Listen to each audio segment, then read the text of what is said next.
सारे पाकिस्तानी ये बात जान लें। एक बात तो क्लियर हो गई कि आसिम मुनीर साहब ने यह बता दिया कि इमरान खान साहब पे जो केसेस हैं वो कानूनी नहीं है, उनका कानून से कोई लेना देना नहीं है। वो मामला सिर्फ और सिर्फ माफी पे अटका हुआ है कि यहां जिद ये है कि इमरान खान की हमने नाक रगड़वानी है, इमरान खान से हमने माफी मंगवानी है। मामला सिर्फ यहां पे अटका हुआ है। और वो शेर का बच्चा जेल में माफी नहीं मांग रहा, उसको रोजाना तंग करते हैं, तंगो तारीख जगह के ऊपर रखा हुआ है, उसको बाहर निकलने को नहीं देते, उसको सहूलियात उससे छीन लेते हैं, कभी बिजली बंद कर देते हैं, कभी इंफॉर्मेशन बंद कर देते हैं, कभी मुलाकातें बंद कर देते हैं, उसके बेटों से भी उसकी बात नहीं करवाते। तो ये जो सारी सूरत हाल पैदा की जा रही है सिर्फ इसलिए है कि इसमें कोई आइन और कोई कानून नहीं है। कैदे तन्हाई में उस आदमी को रखा हुआ है, इसमें कोई आइन और कोई कानून नहीं है। ये सारा मामला एक जिद का है और अना का है कि माफी चाहिए इमरान खान की।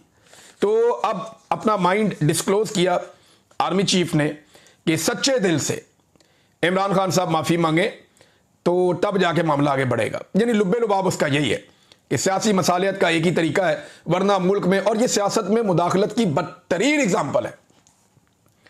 आज के बाद अगर DGISPR कहें या कोई और कहे कि फौज का सियासत में कोई ताल्लुक नहीं है, तो कम से कम army chief field marshal Asim Munir साहब का तो बदतरीन ताल्लुक सियासत के साथ है। यह साबित किया किसने?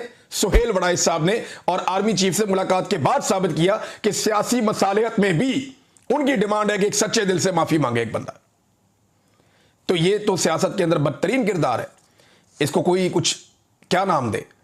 अच्छा, एक और उन्होंने कहा जी कि तब्दीली के बारे में जो अफवाहें फैलाई जा रही है, ये तब्दीली क्या है, इस बारे में कुछ लोग कहते हैं कि आर्मी चीफ को जनाब कोई बना दिया जाएगा सदर पाकिस्तान, कोई कहते हैं जी शायद आर्मी चीफ रिटायर हो जाएंगे तो नया आर्मी चीफ आ जाएगा। तो अलग अलग चीजें, लेकिन उन्होंने कहा तब्दीली के बारे में जो अफवाहें आ रही हैं, हुकूमत और मुक्तदरा का मतलब है एस्टेब्लिशमेंट, हुकूमत और एस्टेब्लिशमेंट दोनों के मुखालिफिन फैला रहे हैं कि जनाब तब्दीली की कोई अफवाहें हैं।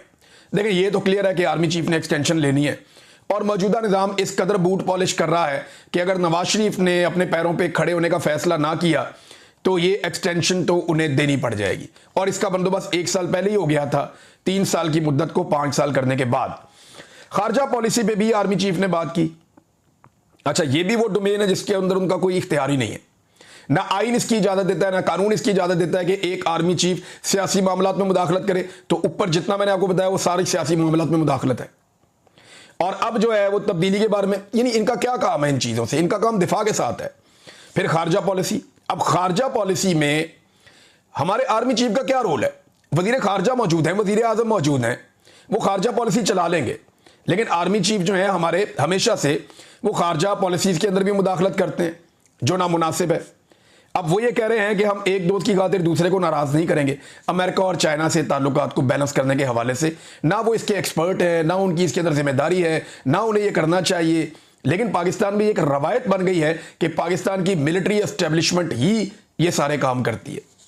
बहरहाल ये भी उन्होंने किया और साथ ही उन्होंने इसको भी ओन कर लिया कि डोनाल्ड ट्रंप को जो अमन का नोबेल प्राइज देने के लिए नामजद किया गया है, इस फैसले को उन्होंने ओन किया आर्मी चीफ ने। लेकिन ये मैं पहले भी आपको बता रहा था कि जब डोनाल्ड ट्रंप से मुलाकात हुई फील्ड मार्शल की, तो उसके बाद फौरी तौर पे ये कदम उठाया गया था और फौरन हुकूमत को ये हुक्म जारी किया गया, कैबिनेट ने फौरी अप्रूवल दी और सबसे पहले पाकिस्तान ने डोनाल्ड ट्रंप को अमन के नोबेल इनाम के लिए नामजद किया। तो आर्मी चीफ ने इसको ओन कर लिया कि जी ठीक है, ये उन्हीं का डिसीजन है। और उन्होंने कहा कि डोनाल्ड ट्रंप की अमन की ख्वाहिश जेन्युइन है। अच्छा, मईशत के हवाले से जिससे कोई दूर दूर तक ताल्लुक नहीं है, कोई लेना देना नहीं है आर्मी चीफ का, लेकिन मईशत के हवाले से भी उनके पास पूरा एक रोड मैप है। वो कह रहे जी, जनरल आसिम मुनीर ने हिसाब किताब लगाकर बताया कि अगले साल से रेकोडेक्स से हर साल $2 अरब का खालिस मुनाफा होगा जो हर साल बढ़ता जाएगा। उन्होंने बताया कि पाकिस्तान के पास नायाब ज़मीनी ख़जाना है, इस खजाने से पाकिस्तान का कर्जा भी उतर जाएगा। फील्ड मार्शल से पहली मुलाकात, माशी बहरान के हल के हवाले से जनरल आसिम मुनीर के पास पूरा रोड मैप था जिसमें 5 और 10 साल के अंदर पाकिस्तान को दुनिया के तरक्की याफ्ता ममालिक की सफ में खड़ा करने की मनसूबाबंदी थी। आपके पास क्यों है रोड मैप मईशत का? आपके पास रोड मैप होना चाहिए कश्मीर कैसे आज़ाद करवाना है। आपके पास रोड मैप होना चाहिए कि भारत से जो वो डैम बना बना के पाकिस्तान का पानी रोकता जा रहा है, वो अपना पानी भारत से कैसे छुड़वाना है। आपके पास ये रोड मैप होना चाहिए कि पाकिस्तान को दहशतगर्दों से कैसे बचाना है। अफगानिस्तान और पाकिस्तान के बॉर्डर पे जो दहशतगर्द हर दफा इधर घुसाते हैं बार बार, उनको वहां पे कैसे रोकना है। आपके पास रोड मैप होना चाहिए कि बलूचिस्तान जो एक नो गो एरिया बन गया है उसको दुरुस्त कैसे करना है। सिक्योरिटी की ड्यूटी है आपकी। रोड मैप सिक्योरिटी का होना चाहिए, रोड मैप कश्मीर की आजादी का होना चाहिए, रोड मैप पाकिस्तान के पानियों पे भारत के कब्जे का होना चाहिए। ये कौन सा रोड मैप है मईशत का? ना इसके अंदर आपकी एक्सपर्टीज है, ना इसके अंदर आपका कोई काम है, ना इससे आपका कोई लेना ना देना, लेकिन फिर भी अच्छा। और रोड मैप क्या है जरा ये भी आप गौर करें कि जनाब इसमें सारा जो सुहेल वड़ाई साहब ने बताया वो क्या बताया। उन्होंने बताया जी कि ये जो मादनियात है ना ये बेचनी है। यानी रोड मैप ये है पाकिस्तान की तरक्की का कि पाकिस्तान के जो कुदरती वसाइल से अल्लाह ताला ने माला माल किया है वो वसाइल हमने गैरों को बेच देने। यानी एक चीज़ हमने 10 रुपए की बेचनी है और उन्होंने उसको 100 रुपए का कर लेना ले जाके। तो पाकिस्तान को क्या मिला? 10 रुपए।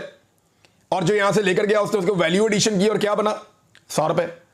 भाई इस पूरे रोड मैप के अंदर कहीं पे सियाहत है, कहीं पे ज़राअत है, कहीं पे IT है, कहीं पे दूसरे शोबे हैं। किसान तबाह बर्बाद हो गया, मईशत का बेड़ा गर्क हो गया, ताजर काम नहीं कर पा रहे, इंपोर्ट एक्सपोर्ट पाकिस्तान का बैलेंस ही क्रिएट नहीं हो पा रहा। साथ ही साथ जो है वो आपके जो ताजिर हैं, जो मैन्युफैक्चरर्स हैं, वो बेचारे परेशान है। कॉस्ट ऑफ प्रोडक्शन कहां से कहां जा रही है, बिजली और फ्यूल की प्राइस कहां पहुंच गई है। तो रोड मैप तो इन चीजों का होना चाहिए था।